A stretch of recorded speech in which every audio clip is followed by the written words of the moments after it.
Imagine a hot August night in ancient Rome. Dry air, stone streets sizzling with heat. But then, picture something absolutely impossible. Snow falling gently on one of the city's hills. Sounds unbelievable, doesn't it? But this is the very heart of a Marian miracle. The story behind the Feast of Our Lady of the Snows, celebrated every year on August 5th. Let's go back to 352 AD when a wealthy Roman couple, John and his wife, were heartbroken. They had no children and longed to serve God with their wealth. So they turned to the Blessed Virgin Mary in prayer, offering everything to her. On the night of August 4, something extraordinary happened. Mary appeared in a dream, not just to John and his wife, but also to Pope Liberius, the reigning pope. She instructed all three to build a church on a hill in Rome, and she gave them a sign. The exact location would be covered in snow in the middle of the Roman summer. And when the sun rose the next morning, all of Rome was in awe. Snow had fallen on Esquiline Hill, outlining the shape of a future church. It was a miracle, and everyone knew it. Pope Liberius personally marked the spot. The couple funded the construction. This became the famous Basilica of Saint Mary Major, Santa Maria Maggiore, Rome's largest church dedicated to Our Lady. But that's just the beginning.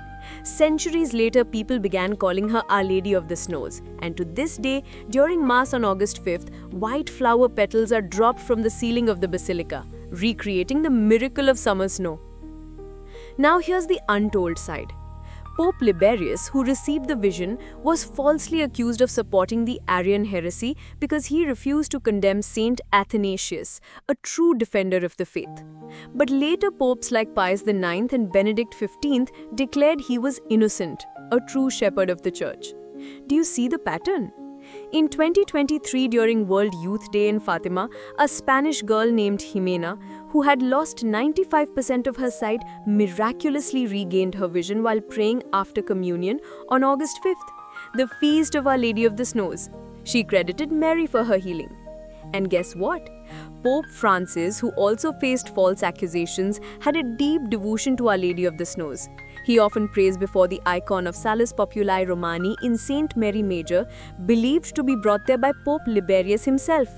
Could this be Mary's way of reminding us once again not to doubt her church or her chosen servants?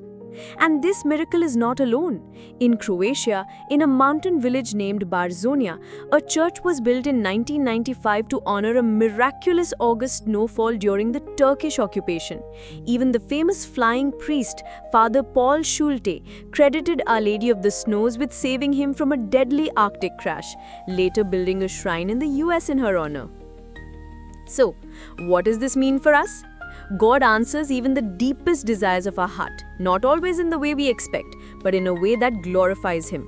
Mary is our heavenly mother, guiding us with signs, protection, and miracles even in impossible circumstances.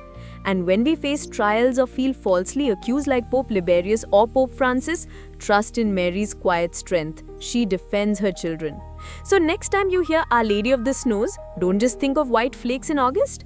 Think of faith, miracles, and Mary's never-failing love.